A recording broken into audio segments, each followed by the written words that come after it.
ہیں جو کافروں کے ساتھ رسول اللہ علیہ السلام کے گستاخوں کے ساتھ دوستیاں نہیں کرتے، یہ وہ لوگ ہیں جن کے دل کے اندر اللہ نے ایمان کو ثبت فرما دیا ہے، یہ وہ لوگ ہیں، اور اللہ تعالیٰ نے روح کے ذریعے ان کی مدد فرمائی ہے۔ وَيُدْخِلُهُمْ جَنَّاتٍ تَجْرِي مِن تَحْتِهَا الْأَنْهَارُ خَالِدِينَ فِيهَا، اور اللہ کریم ان کو جنت میں داخل کرے گا جن کے نیچے نہریں بہیں، ہمیشہ اس میں رہیں گے۔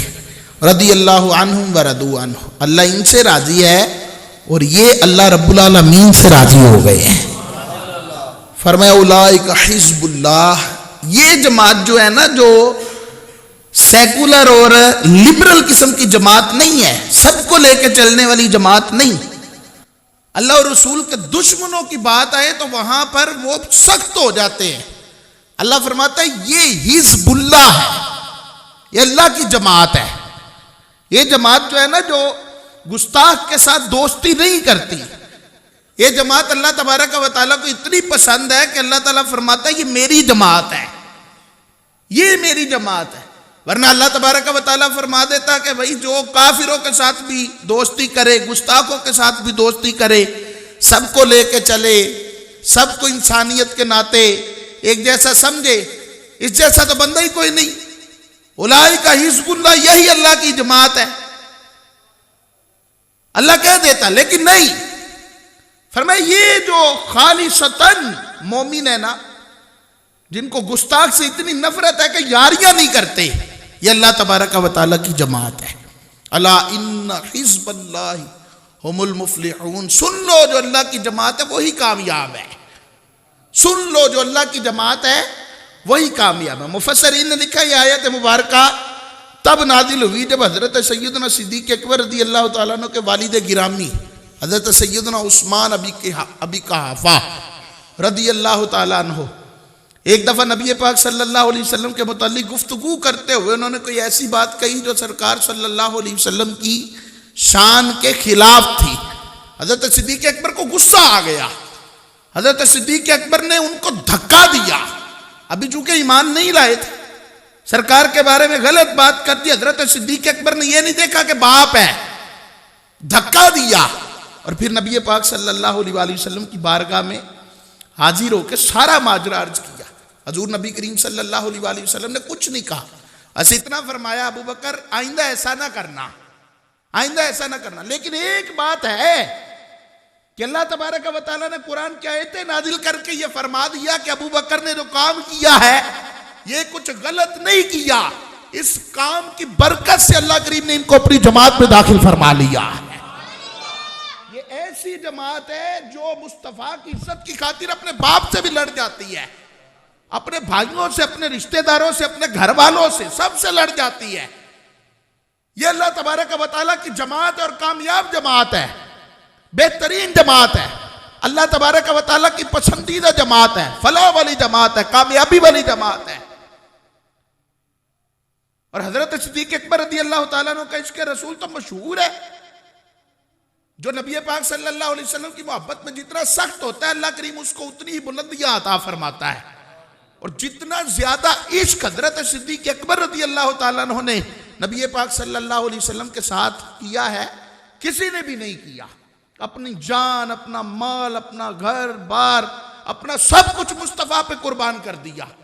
آپ کے بیٹے نے ایک دفعہ کہا تھا ایمان لانے کے بعد، حضرت صدیق اکبر وہ واحد صحابی ہیں جن کے والد صاحب بھی صحابی رسول ہے، خود بھی صحابی رسول ہے، ان کے بیٹے بھی صحابی رسول ہے، ان کے پوتے بھی صحابی رسول ہیں۔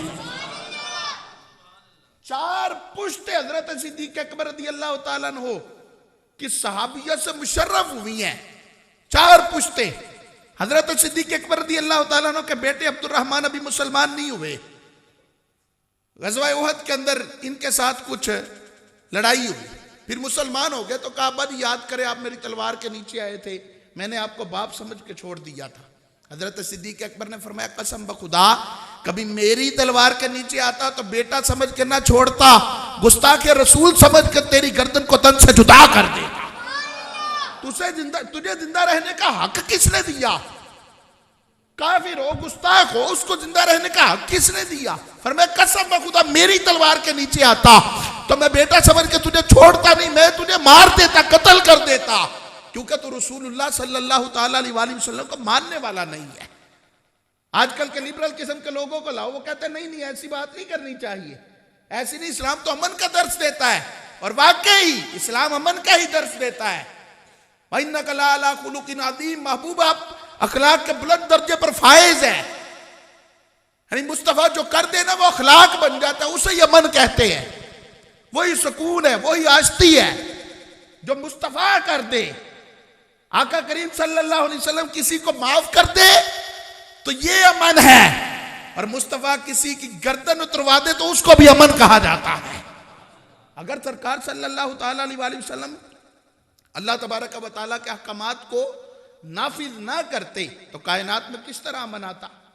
حضرت صدیق اکبر رضی اللہ تعالیٰ عنہ نبی پاک صلی اللہ علیہ وسلم سے اس قدر محبت کرتے تھے کہ جب آپ نے اسلام قبول کیا، بعض آج کل بدبخت بولتے حضرت صدیق اکبر کے بارے میں کہ وہ کہتے ہیں جی ایک ہی نبی پاک صلی اللہ علیہ وسلم کا ایسا صحابی ہے جس نے سانس ایک بھی کفر پہ نہیں لیا، تو جو 40 سال کے بعد کلمہ پڑھے تم اس کو افضل سمجھتے ہو، اور جس نے ایک سانس بھی کفر پہ نہیں لیا تم اس کو افضل ہی نہیں سمجھتے۔ میں کہتا ہوں اللہ کے بندے، تمہیں اتنا بھی نہیں پتا کہ حضرت صدیق اکبر رضی اللہ تعالیٰ عنہ وہ ہے کہ جنہوں نے کلمہ پڑھنے سے پہلے ایک لمحہ بھی ایسا نہیں گزارا جو شرک کے دائرے میں آتا ہو۔ اللہ رب العالمین نے حضرت صدیق اکبر کی پیدائش توحید پر فرمائی ہوئی تھی۔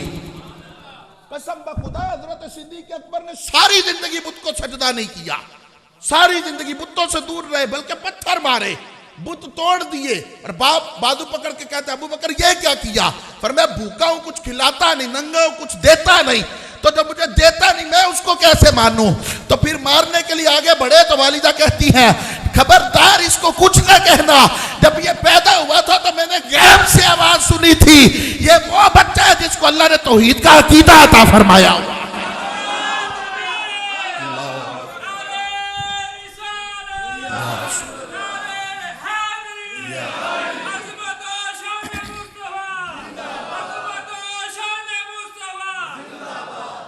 حضرت صدیق اکبر رضی اللہ تعالیٰ عنہ نبی پاک صلی اللہ تعالیٰ علیہ وسلم کے انتہائی قریبی ساتھی ہیں، انتہائی قریبی ساتھی۔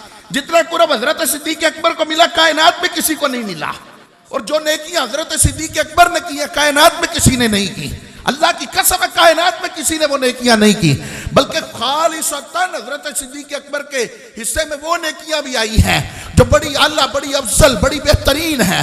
حضرت عائشہ صدیقہ رضی اللہ تعالیٰ عنہ نبی پاک صلی اللہ تعالیٰ علیہ وسلم کے پاس بیٹھی ہیں، آقا کریم صلی اللہ تعالیٰ علیہ وسلم سے سوال کر دیتی ہیں، کہتی ہے یا رسول اللہ صلی اللہ علیہ وسلم آپ یہ بتائیے کہ آسمان کے جتنے ستارے ہیں کیا اتنی نیکیاں کسی کی ہے؟ میرے مصطفیٰ کریم صلی اللہ علیہ وسلم نے فرمایا ہاں ہے۔ کہا حضور کس کی؟ فرمایا میرے عمر کی ہے۔ حضرت عائشہ صدیقہ عرض کرتی ہے یا رسول اللہ صلی اللہ علیہ وسلم کیا اتنی نیکیاں عمر کی ہے؟ فرمایا ہاں اتنی نیکیاں میرے عمر کی ہے۔ عرض کی یا رسول اللہ میرے ابا جی کی نیکیوں کا کیا بنا؟ فرمایا عمر کی ساری نیکیاں ایک طرف اور تیرے ابا جی کی ایک نیکی ایک طرف ہو تو یہ برابر ہو جاتی ہے۔ اور حضرت مفتی احمد یار خان نعیمی رحمت اللہ علیہ جب اس حدیث پاک کی تشریح کرتے ہیں، مشکات کی حدیث ہے، آپ اس کی تشریح کرتے ہوئے فرماتے ہیں مصطفیٰ صلی اللہ علیہ وسلم کا کمال دیکھو۔ فرمایا سیدہ عائشہ نبی پاک صلی اللہ تعالیٰ علیہ وسلم کی بارگاہ میں بیٹھی ہیں اور ان کا عقیدہ یہ ہے کہ مصطفیٰ آسمان کے ستاروں کی تعداد کو بھی جانتے ہیں، ان کا عقیدہ یہ ہے مصطفیٰ اپنے امتیوں کے اعمال کو بھی جانتے ہیں، مصطفیٰ اپنے امتیوں کی نیکیوں کو بھی جانتے ہیں، مصطفیٰ اپنے امتیوں کے رتبوں کو بھی جانتے ہیں، مرتبوں کو بھی جانتے ہیں۔ فرمایا ستارے کچھ نظر آتے ہیں کچھ نظر نہیں آتے، کچھ آنکھوں کے سامنے کچھ آنکھوں سے غائب ہے، لیکن میرے مصطفیٰ صلی اللہ تعالیٰ علیہ وسلم نے یہ نہیں فرمایا ایسا قلم لاؤ اور دوات لاؤ اور ایک کاپی لاؤ ایک صفحہ لاؤ میں پہلے تھوڑا سا حساب کر لوں پھر تمہیں بتاؤں گا۔ حضرت مفتی احمد یار خان نعیمی فرماتے نا یہ مصطفیٰ ہے کہ ریاضی دان تو نہیں نا جس کو کاپی کی ضرورت پڑے، جس کو قلم کی ضرورت پڑے، جس کو دوات کی ضرورت پڑے۔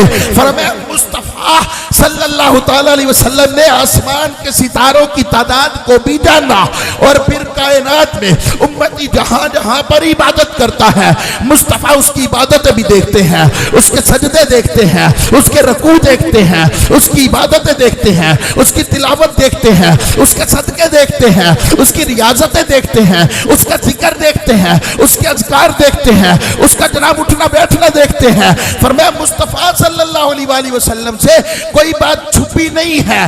فرمایا مصطفیٰ صلی اللہ تعالیٰ علیہ وسلم نے اپنے امتیوں کے اعمال کو دیکھا بھی، اور یہ بھی بیان کر دیا کہ عمر کی نیکیاں تاروں کے برابر ہیں، اور ابو بکر کی ایک نیکی ان سے بھی افضل ہو گئی۔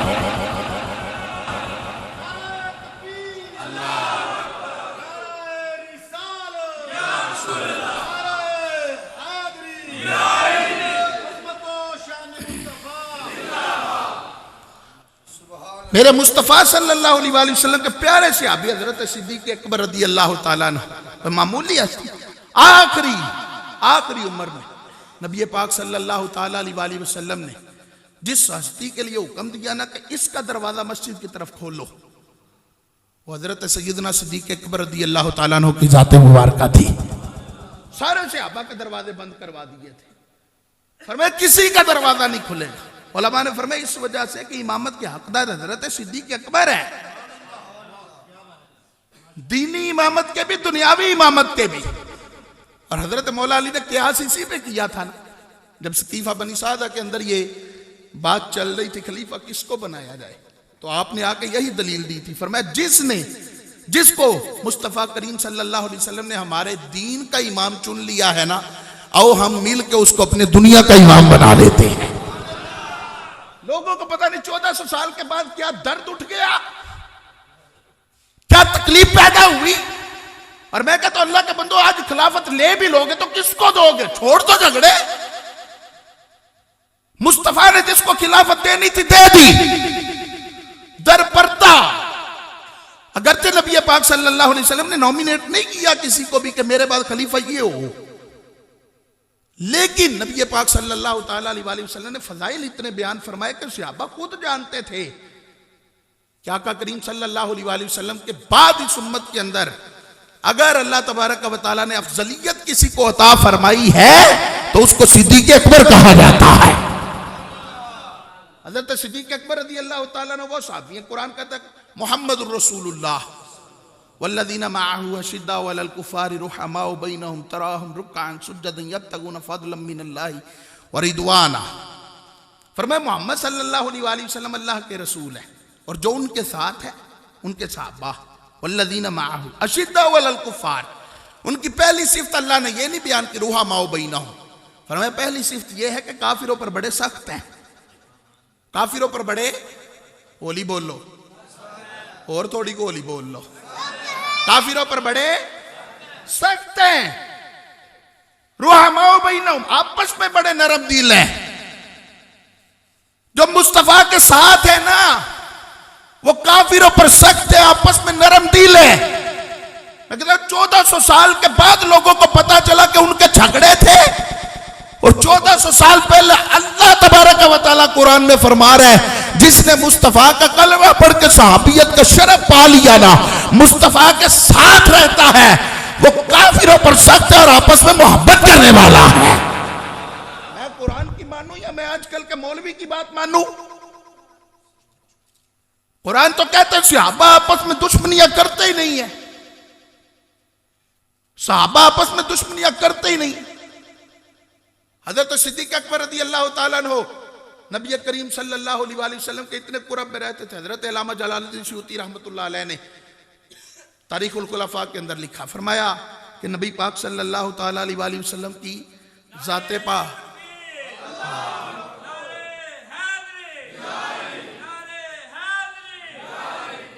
فرمایا نبی پاک صلی اللہ تعالیٰ علیہ وسلم کی مجلس میں یہ طریقہ کار تھا، جو جہاں پہ آئے وہیں پہ بیٹھ جائے، جو جہاں پہ آئے وہ ہولی بولو، جتھے آئے ہو تھے موڈے ٹپ کے اگے نہیں آنا، جہاں جگہ ملے وہیں پہ بیٹھ جاؤ۔ نبی پاک صلی اللہ علیہ وسلم کی مجلس کا یہ اصول تھا، لیکن فرمایا نبی پاک صلی اللہ علیہ وآلہ وسلم کے دائیں طرف ایک بندے کی جگہ ہمیشہ خالی رہتی تھی، وہاں پر کسی کو بیٹھنے کی ضرورت نہیں، جس بندے نے وہاں بیٹھنا ہے وہ پہلے ہے بعد میں ہے، اس نے ادھر ہی آ کے بیٹھنا ہے، ادھر ہی بیٹھنا ہے۔ علامہ جلال الدین سیوطی فرماتے ہیں پتہ ہے وہ کون ہے؟ فرمایا اس کو عقیدہ اہل سنت میں صدیق اکبر کہا جاتا ہے۔ نبی پاک صلی اللہ تعالیٰ علیہ وآلہ وسلم نے اتنا قرب عطا فرمایا ہے۔ آقا کریم صلی اللہ علیہ وآلہ وسلم بیان فرما رہے تھے، حضور نے فرمایا ایمان کی 360 خصلتیں ہیں، کسی کے اندر ایک بھی ہونا اللہ کریم اس کو بخش دے گا۔ حضرت صدیق اکبر کھڑے ہو کے کہتے ہیں یا رسول اللہ صلی اللہ علیہ وسلم آقا کیا میرے اندر کوئی خصلت ہے؟ فرمایا ابو بکر بیٹھ جاؤ، اللہ نے ساری کی ساری خصلتیں تمہارے اندر پیدا فرمائی ہوئی ہے۔ فرمایا ایک خصلت بھی ایسی نہیں جو تمہارے اندر موجود نہ ہو، ساری خصلتیں تمہارے اندر موجود ہے۔ آقا کریم صلی اللہ علیہ وسلم بیان فرما رہے تھے، حضور نے فرمایا کل قیامت والے دن صدقہ دینے والوں کو جنت کے ایک دروازے سے آواز آئے گی، باب الصدقہ سے، صدقہ دینے والوں یہاں سے داخل ہو جاؤ۔ نماز پڑھنے والوں کو جنت کے دروازے سے آواز آئے گی، نماز پڑھنے والوں ادھر سے آ جاؤ۔ روزے رکھنے والوں کو آواز آئے گی، روزے رکھنے والوں ادھر سے داخل ہو جاؤ۔ حضرت صدیق اکبر کھڑے ہو کے کہتا ہے یا رسول اللہ صلی اللہ علیہ وسلم آقا کوئی ایسا بندہ بھی ہے جس کو سارے کے سارے دروازوں سے آوازیں پڑ رہی ہوں؟ فرمایا مجھے یقین ہے ابو بکر وہ تو ہی ہے جس کو جنت کے سارے دروازوں سے جنت میں داخلے کی آوازیں پڑ رہی ہوں۔ نبی پاک صلی اللہ تعالیٰ علیہ وآلہ وسلم بیان فرما رہے تھے ابو بکر میں نے جنت میں پھل دیکھے ہیں اور میں نے وہاں پر پرندے بھی دیکھے ہیں۔ فرمایا بختی اونٹ جو ہیں ان کے قد کے برابر وہ پرندے تھے، موٹے تازے اور بڑے مزیدار پرندے تھے۔ حضرت صدیق اکبر رضی اللہ تعالیٰ عنہ کہتا ہے حضور کس کے لیے؟ فرمایا ابو بکر تیرے لیے ہے نا۔ کہا حضور میرا دل کرتا تھا کہ آپ کے ساتھ میں بھی جنت دیکھتا۔ نبی پاک صلی اللہ تعالیٰ علیہ وآلہ وسلم نے فرمایا ابو بکر میری امت میں سب سے پہلے جو جنت میں داخل ہوگا وہ تو ہی تو ہے جسے اللہ سب سے پہلے جنت عطا فرمائے۔ سب سے پہلے جنت میں داخل ہونے والا تو ہی تو ہے، حضرت سیدنا صدیق اکبر رضی اللہ تعالیٰ۔ اور جب نبی پاک صلی اللہ تعالیٰ علیہ وآلہ وسلم نے ہجرت فرمائی تو آقا کریم صلی اللہ تعالیٰ علیہ وآلہ وسلم نے ہجرت کا ساتھی حضرت سیدنا صدیق اکبر رضی اللہ تعالیٰ عنہ کو چنا، اور بستر نبی پاک صلی اللہ علیہ وسلم نے حضرت مولا کائنات کو عطا فرمایا۔ ہولی بولو، علی دے ناتے ہولی بولنا چاہیے۔ حضرت مولا کائنات کا نام ہو یا سیدنا صدیق اکبر کا نام ہو، سنی کا کلیجہ دونوں باری مصطفیٰ کے عشق سے دھڑک اٹھتا ہے۔ ہم کسی کے نام میں کمی نہیں کرتے، اللہ کی رحمت سے ہمیں صدیق اکبر سے بھی عشق ہے اور ہمیں حضرت مولا کائنات سے بھی عشق ہے۔ ہم علی بھی کرتے ہیں، ابو بکر بھی کرتے ہیں۔ گلی گلی نگر نگر ابو بکر، نگر نگر گلی گلی۔ اللہ کا شکر ہے کہ اللہ کریم نے ہمیں تو دونوں ہی محبتیں عطا فرمائی ہوئی ہیں، اللہ کا لاکھ لاکھ کرم ہے۔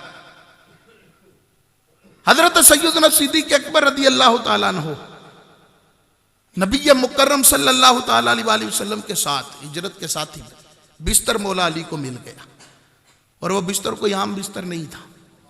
ادھر سے نبی پاک صلی اللہ علیہ وسلم نے مولا کائنات کو بستر عطا فرمایا، اور حضور قرآن کی آیتیں پڑھتے ہوئے کافروں کے تلواریں پکڑی ہوئی ہیں، گھر کا محاصرہ کیا ہوا ہے، اور نبی پاک صلی اللہ علیہ وآلہ وسلم ان کے درمیان سے گزر کے ان کو نظر ہی نہیں آئے ان کو، اور حضور نے مٹی پکڑ کے ماری ان کی طرف۔ اس کی برکت یہ ہوئی کہ اندھے ہو گئے، اور ایسے اندھے ہوئے کہ بس مصطفیٰ نظر نہیں آتے تھے، باقی سب نظر آتا تھا، بس مصطفیٰ نظر نہیں آتے تھے۔ ہمارے بعض بزرگ کہتے ہیں کہ ہمیں رسول اللہ علیہ السلام کی زیارت ہوئی تو بعض لوگ کہتے ہیں سانو نہیں ہوتی۔ میں کہا تو اڈے ابے نو بھی نہیں سی ہوئی۔ جب بڑوں کو کنکر لگا تھا تو نہیں ہوئی تو پھر وارثوں کو کیسے ہو سکتی ہے؟ اور جس کو ہوتی ہے نا وہ دیکھ کے کہتا ہے تو زندہ ہے واللہ، تو زندہ ہے واللہ، میرے چشم عالم سے چھپ جانے والے۔ جس کو ہو جاتی ہے نا وہ تو انکار ہی نہیں کرتا۔ حضرت امام جلال الدین سیوطی رحمت اللہ علیہ 75 مرتبہ جاگتی حالت میں میرے مصطفیٰ کریم صلی اللہ علیہ وسلم کا دیدار فرمائے، اور علی کو بستر دیا۔ لوگ اس میں بھی تقصیر شان سمجھتے، حالانکہ بستر کون سا ہے؟ سیدہ عائشہ پاک رضی اللہ تعالیٰ عنہ فرماتی ہیں اللہ کے محبوب علیہ السلام میرے گھر میں آئے، تو میں نے عرض کی حضور اتنی بارش ہو رہی تھی آپ کے کپڑوں پہ بارش کا نام و نشان بھی نہیں ہے. آقا کدھر گئی بارش؟ فرمایا باہر تو دھوپ نکلی ہوئی ہے, سورج نکلا ہوا ہے. عرض کی حضور بڑی بارش ہو رہی تھی. میرے مصطفیٰ کریم صلی اللہ تعالی علیہ وسلم نے فرمایا عائشہ کیا آپ نے میری کو چادر تو نہیں لی تھی؟ عرض کی تھی حضور چادر لی تھی. فرمایا جو بارش تم نے دیکھی ہے نا وہ پانی کی نہیں تھی, وہ نور کی بارش تھی جو اللہ میرے کپڑوں پہ نازل فرماتا رہتا. وہ نور والا بستر مصطفیٰ صلی اللہ تعالی علیہ وسلم نے مولا علی کو دیا, اور خود نبی پاک صلی اللہ علیہ وسلم حضرت صدیق اکبر کے ساتھ روانہ ہوئے, اور سیدنا صدیق اکبر رضی اللہ تعالیٰ عنہ چلتے جا رہے ہیں, کبھی آگے کبھی پیچھے, کبھی دائیں کبھی بائیں, چلتے چلتے چلتے چلتے. حضور کا خیال ہے کہ حضور صلی اللہ علیہ وآلہ وسلم کو کوئی تکلیف نہ پہنچ جائے, آقا کریم صلی اللہ علیہ وآلہ وسلم کو کسی قسم کا کوئی نقصان نہ ہو. جب غار ثور کے قریب پہنچے تو سیدنا صدیق اکبر رضی اللہ تعالیٰ عنہ چونکہ اپنے کندھوں پر آقا کریم علیہ السلام کو سوار کر کے تو اوپر کی طرف لے کے جا رہے تھے. ظاہری بات ہے جب حضور کو کندھوں پہ سوار کیا ہوگا تو سرکار کی جو پاؤں مبارک ہیں وہ سیدنا صدیق اکبر کے سینے پہ لگے ہوں گے. ہم کہتے دل کرو ٹھنڈا میرا وہ کفے پا چاند سا, سینے پہ رکھ دو ذرا تم پہ کروڑوں درود.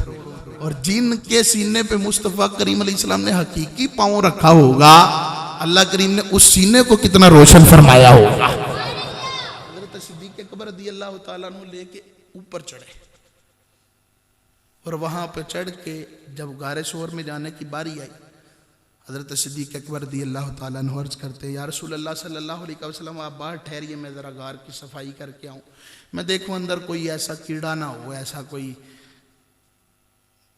پتنگا وغیرہ کوئی دیگر چیزیں نہ ہو جو آپ کو نقصان پہنچا دے, کوئی سانپ ہو سکتا ہے.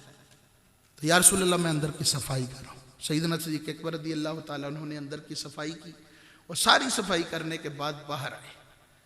عرض کی یا رسول اللہ صلی اللہ علیہ وسلم صفائی کر دیا, مجھے بڑی پیاس لگی ہوئی ہے, مجھے بڑی پیاس لگی ہوئی ہے. اللہ کے محبوب صلی اللہ علیہ وسلم نے فرمایا اندر چشمہ ہے جا کے پانی پی لو. صدیق اکبر نے دیکھا تھا کہ اندر چشمہ کوئی نہیں تھا, لیکن جب آقا کریم صلی اللہ علیہ وآلہ وسلم نے فرمایا نا اندر چشمہ ہے تو پھر حق تو یہ بنتا تھا نا, کہتے حضور پہلی دفعہ تسی غار ثور چل رہے ہو تو تسی باہر کھلو کے آندے ہو پہ اندر چشمہ ہے, تو میں ساری صفائی کی تھی اندر تو کچھ بھی نہیں. لیکن جب صدیق اکبر کو کہا حضرت صدیق اکبر فوری طور پہ غار میں گئے, اندر چشمہ موجود تھا, پانی پیا, اور پانی پی کے باہر آ کے کہتے یا رسول اللہ صلی اللہ علیہ وسلم جب میں نے صفائی کی تھی اندر چشمہ نہیں تھا, لیکن آپ نے فرمایا اندر چشمہ ہے. میں اندر گیا واقعی چشمہ تھا. آقا چشمہ کہاں سے آیا؟ فرمایا جب تجھے پیاس لگی اللہ کریم نے جبریل کو حکم دیا جنت کی نہر کا رخ غار ثور کی طرف موڑ دے, صدیق اکبر کو پیاس لگی ہوئی ہے. ابو بکر تیرے لیے اللہ تبارک و تعالیٰ نے وہ چشمہ نکالا ہے. حضرت صدیق اکبر عرض کرتے ہیں یا رسول اللہ صلی اللہ علیہ وسلم آقا میری اتنی شان ہے, اللہ میرے لیے چشمہ نکالتا ہے, جنت کی نہر کو ادھر پھیر دیتا ہے. فرمایا ابو بکر یہ تو کچھ بھی نہیں, قیامت والے دن 70 نبیوں کے برابر ایک بندہ عمل لے کے آئے گا, لیکن اس کے دل میں تیری محبت نہیں ہوگی, اللہ اس کو جنت میں نہیں داخل کرے گا. اللہ نے جنت حضرت صدیق اکبر رضی اللہ تعالیٰ عنہ کی محبت پر موقوف کی ہے. حضرت مولا کائنات ملے, صدیق اکبر رضی اللہ تعالیٰ عنہ ملے, آپس میں گفتگو ہوئی.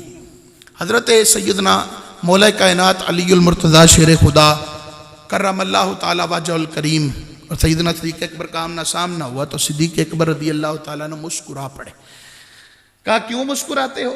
کہا میں نے نبی پاک صلی اللہ علیہ وآلہ وسلم سے سنا ہے کہ جس کو علی جنت کی ٹکٹ دے گا نا جنت میں داخل وہی ہوگا. اولی بولو, جو نہیں سمجھ آئی تو پھر ایک بار اولی بولو. یہ مطلب ہے کوئی سمجھ نہیں آئی تو علی جس کو ٹکٹ دے گا جنت ہے اس کو ملے. سیدنا علی المرتضیٰ شیر خدا بھی مسکرا پڑے. دشمنیاں ہو تو کوئی ایک دوسرے کا فضائل بیان کرتا ہے, دشمنی ہو تو فضیلت بھی جڑا ہو خامی لگن لگ پیندی. آندھا نا بندہ پیڑا لگے نا تو دے پسینے دے وچوں او دے پرفیوم چوں بھی بو ہوندی. تو چنگا لگے تو دے پسینے چوں بھی خوشبو آتی. ایک خاص فرقہ ہے وہ ایک بڑا بڑا مولوی وہ امی فوت ہو گئی تو امی جدور ایڈی بیمار سن کہ وہ بستر دے ہوتے ہی پیشاب پخانہ کر دیندیاں سن. جو رسول اللہ علیہ السلام کے بول و براز کے متعلق عجیب و غریب باتیں کرتے ہیں نا, دیکھیں اپنے امی کی بات آئی ہے تو پھر کیسی بات کرتے ہیں. کہندے جب والدہ صاحبہ وفات پا گئی نا تو جس بستر پر وہ بول و براز کرتی تھی اس کو ہم لے لے کے سونگتے تھے تو بڑی خوشبو آتی تھی.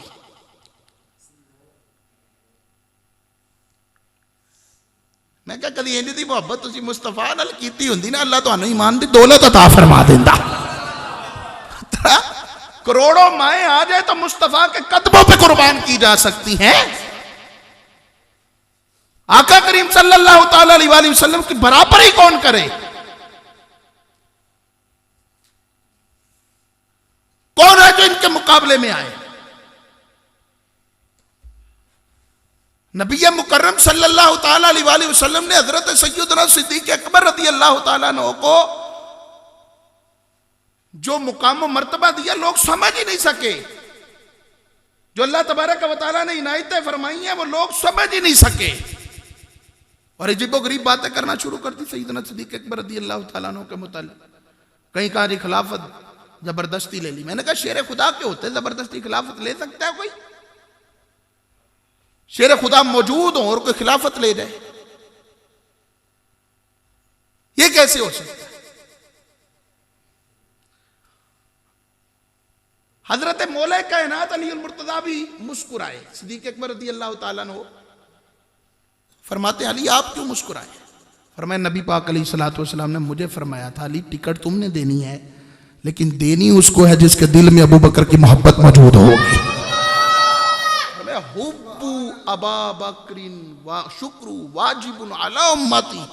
فرمایا ابو بکر کی محبت اور اس کا شکر میری امت پر واجب ہے.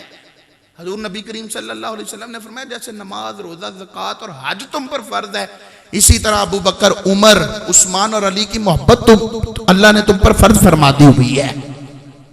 آقا کریم صلی اللہ تعالیٰ علیہ وآلہ وسلم تو اتنا صدیق اکبر سے محبت کرتے تھے. حضرت سیدنا فاروق اعظم رضی اللہ تعالیٰ عنہ اور سیدنا صدیق اکبر کی کچھ آپس میں بات ہو گئی جس سے شکر رنجی ہو. اس کا مطلب ہے کہ بڑے پکے یار بھی ہونا تو کبھی کبھی شکر رنجیاں ہو ہی جاتی ہیں. تو سیدنا صدیق اکبر رضی اللہ تعالیٰ عنہ نے کچھ معذرت کی لیکن حضرت عمر رضی اللہ تعالیٰ عنہ مان نہیں رہے. حضرت صدیق اکبر نبی پاک صلی اللہ علیہ وآلہ وسلم کے پاس ہے. حضور عمر جو ہے وہ مجھے معاف نہیں کر رہے. اتنی دیر میں حضرت سیدنا عمر رضی اللہ تعالیٰ عنہ بھی آ گئے. آقا کریم صلی اللہ علیہ وسلم نے فرمایا ابو بکر اللہ تجھے معاف فرمائے. اور پھر فرمایا نبی پاک صلی اللہ علیہ وسلم نے حضرت عمر کو دیکھ کے حضور کے چہرے پر جلال آ گیا. فرمایا تم میں سے مجھے کو مانتا نہیں تھا جب مجھے ابو بکر نے مانا, کوئی مدد کرنے والا نہیں تھا جب ابو بکر نے میری مدد کی, کوئی میرا ساتھ دینے والا نہیں تھا جب ابو بکر نے میرا ساتھ دیا, اپنا مال مجھ پر لگا دیا. اور فرمایا تم میرے لیے میرے یار کو نہیں چھوڑ سکتے, میرے لیے میرے یار کو نہیں چھوڑ سکتے. صحابہ کہتے ہیں اس کے بعد کسی نے حضرت سیدنا صدیق اکبر کو کبھی کوئی تکلیف نہیں دی کہ سرکار صلی اللہ علیہ وآلہ وسلم نے فرما دیا میرے لیے میرے یار کو چھوڑ دو. اور اتنا بلند رتبہ ہونے کے باوجود حضرت صدیق اکبر رضی اللہ تعالیٰ عنہ کی عاجزی دیکھیے. آپ اپنے منہ میں ایک پتھر لیے رکھتے تھے. کسی نے کہا یہ کیوں رکھتے ہیں؟ فرمایا اس سے گفتگو کم ہوتی ہے, زبان کی وجہ سے مصیبتیں آتی ہیں, اور پتھر اس لیے رکھتا ہوں کہ کم بولوں گا تو کم حساب دینا پڑے گا, مصیبتیں کم آئیں گی. آپ پرندے کو دیکھ کے کہتے تھے پرندے تو کتنا خوش نصیب ہے, ایک درخت سے اڑ کے دوسرے پہ, دوسرے سے تیسرے پہ جاتا ہے, تو مر جائے گا اللہ تو اس سے حساب نہیں لے گا. لیکن ابو بکر انسان بن گیا. اب ابو بکر ڈرتا ہے کہ اللہ نے حساب لیا تو ابو بکر حساب کیسے دے گا. یہ وہی ابو بکر ہے جن کے بارے میں حضور نے فرمایا ابو بکر فی الجنہ, ابو بکر جنتی ہے, جنتی ہو کے ڈر رہے ہیں. رضی اللہ عنہ ورضوا عنہ کی مہر جن کو ملی, وَكُلًّا وَعَدَ اللَّهُ الْحُسْنَىٰ کا تمغہ اللہ تبارک و تعالیٰ نے جن کو عطا فرمایا وہ اتنا اللہ تبارک و تعالیٰ سے ڈرتے ہیں. ایک دفعہ بیت المال کا کچھ عطر تھا وہ گھر میں لائے اور اپنی زوجہ سے کہا کہ کچھ ہے اس کی شیشیاں وغیرہ بنا دو. شیشیاں بن گئی, گھر میں آئے تو خوشبو ابھی بھی موجود تھی. فرمایا خوشبو کیوں آ رہی ہے؟ کہا وہ جب میں ڈال رہی تھی تو انگلی کو لگ جاتا تھا, وہ دوپٹے سے صاف کر لیا. فرمایا بیت المال ہے, بیت المال کا یہ مال ہے اور تم نے اپنے دوپٹے سے لگا لیا, لوگوں کا مال اپنے دوپٹے سے کیوں لگایا؟ حضرت صدیق اکبر نے فرمایا اس کو دھو تب تک جب تک اس کی خوشبو دوپٹے سے نکل نہ جائے. کہ میں نہیں چاہتا کہ میں خلافت پہ ہوں اور میں اتنا سا بھی تصرف اپنا ذاتی استعمال کروں. اگرچہ جائز تھا لیکن تقوی اعلیٰ درجے کا ہے, اعلیٰ درجے کا تقوی ہے. حلوہ کھانے کا دل کرتا تھا اور گھر میں حلوہ پکانے کو پیسے نہیں بنتے تھے. وہ لوگ جب خلافت پہ آتے تھے تو امیر ہوتے تھے, تو جب جاتے تھے تو بالکل فقیر ہوتے تھے. اور اب کوئی آئے نا تو وہ آتا فقیر ہے جاتا امیر ہی ہے. حلوہ کھانے کا دل کرتا تھا, حلوہ پکتا نہیں تھا کیونکہ گھر میں صرف کمائی اتنی سی تھی کہ روٹی پکتی تھی. خلیفہ وقت کے گھر صرف روٹی پکتی تھی. اللہ اکبر. ایک دن گھر میں آئے تو گھر میں حلوہ پکا ہوا تھا. آپ نے فرمایا حلوہ کیسے پک گیا؟ میری تو اتنی کمائی نہیں. ویسے لوگ نہیں تھے کہ بس آپ پڑھ کر کے کھاندے جاؤ, جو اندر کھاندے جاؤ, پوچھو ہی نہ آیا کتوں. 10,000 تنخواہ ہوتی ہے تو 10,000 کا سوٹ بھی لے آندا ہے تو کدی نہیں بیوی نے پوچھیا کہ تیری تنخواہ 10,000 ہے تو سوٹ کتوں 10,000 کا لے آندا ہی. گھر کا نظام بھی چل رہا ہے, سب کچھ ویسے کا ویسا ہی چل رہا ہے. اتنے مہنگے سوٹ بھی, جوتیاں بھی, تمہاری شخصیت بھی اتنی اعلیٰ. کہاں سے؟ وہ پوچھتے تھے کہ میری تنخواہ اتنی نہیں تو آیا کہاں سے؟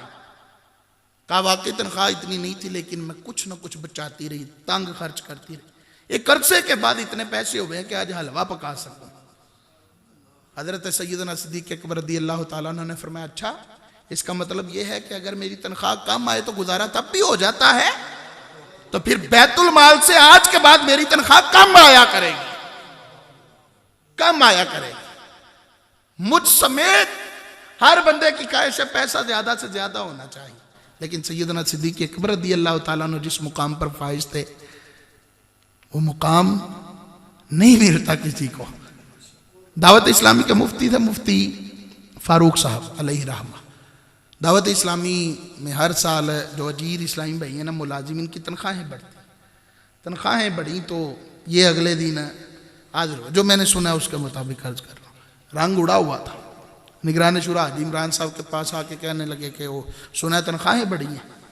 تو انہوں نے کہا بڑھی تو ہیں لیکن مفتی صاحب اب تو ہمارے بڑے مفتی ہیں نا, اگر تھوڑی بڑھی ہے تو چلیں آپ کی اور بڑھا دیتے ہیں اگر آپ کے گھر کا نظام.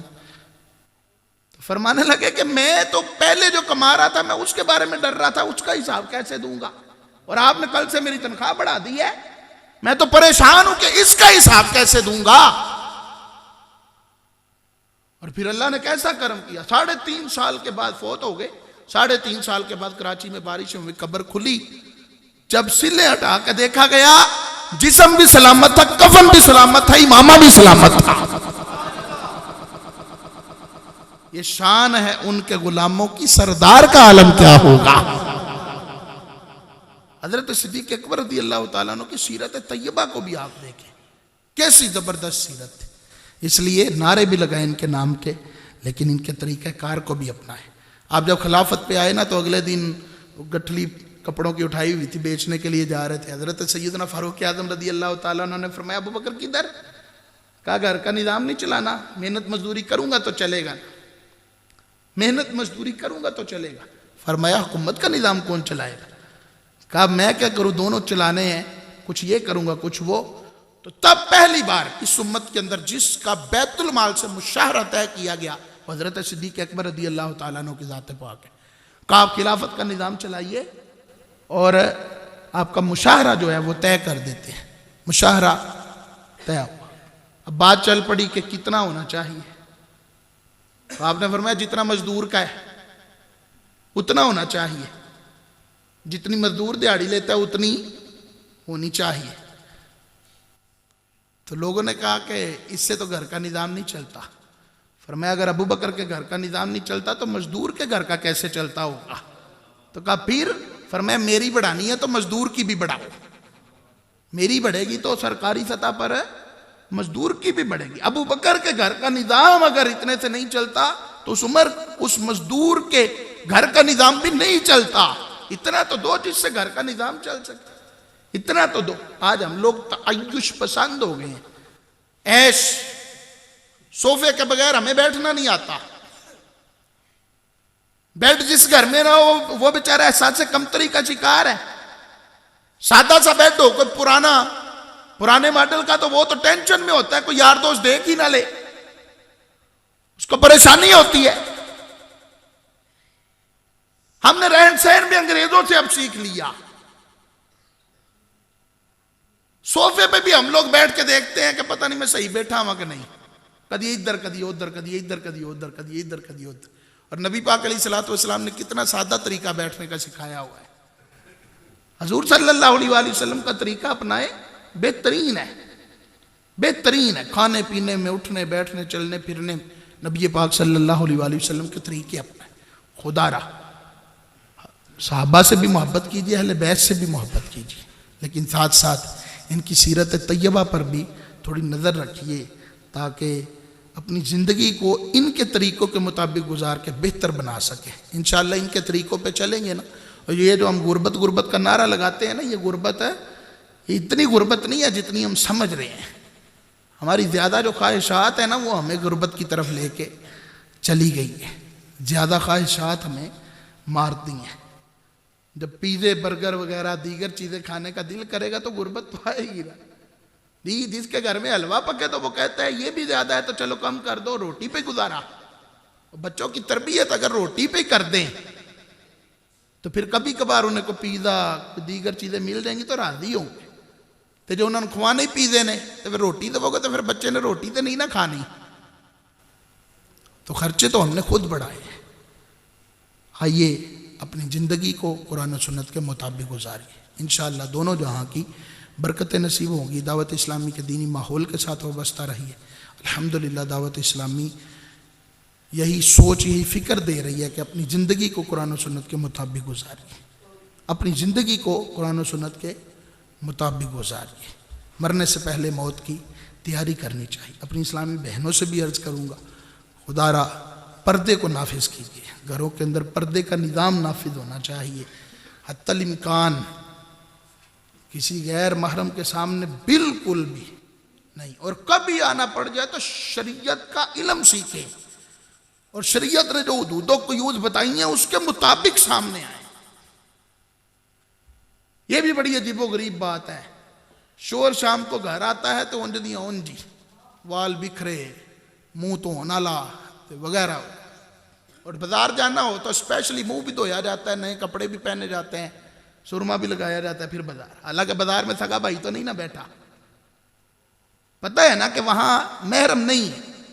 اور پھر بڑی عجیب و غریب یہ سوچ ہو گئی ہے کہ حسس کے دکاندار سے اس لیے گفتگو کرتی ہیں کہ چل 50 روپیے چھڑ دے گا ساڑھے حسن نال۔ اپنی عزت کو داؤں پہ لگا کے 50 روپے چھڑوانا، یہ کون سی عقل مندی کی بات ہے؟ شوہر نے کسی بھروسے پر بازار بھیجا تھا اکیلے، اس کا بھروسہ اور اس کا مان نہ توڑیے۔ باپ نے بیٹی کو اگر بھیجا تھا تو کسی بھروسے پر بھیجا تھا، مان نہ توڑیے۔ خدا را آئیے آپ بھی نیت کیجئے، میں بھی نیت کرتا ہوں کہ انشاءاللہ الکریم اپنے گھروں میں دینی ماحول بنانے کی کوشش کریں گے۔ سب کی آواز نہیں آئی؟ اللہ تعالی ہمیں عمل کی توفیق عطا فرمائے، آمین بجاہ النبی الامین صلی اللہ تعالی علیہ وآلہ وسلم۔